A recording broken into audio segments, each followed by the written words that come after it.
দেখেন গাইস, এই জালটা পাইতেছে ছিল, জালের ভিতরে একটা বড় একটা মাছ বেজে গেছে গাইস। বিশাল মাছের অনু ব্যাগ ছুটছে। দেখেন পানির কেমন বলক দিতেছে।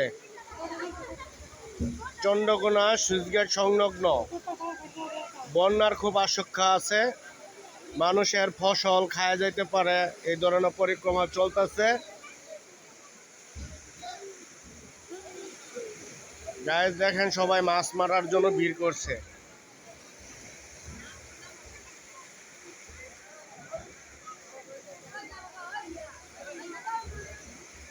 লাইভটা যে যেখান থেকে দেখবেন লাইভটা শেয়ার কমেন্ট করে দিবেন, এবং আমার ইউটিউবার টিকটকার ভাই যারাই আছেন ভিডিওটা দেখে ভিডিওটা শেয়ার কমেন্ট করে দিন।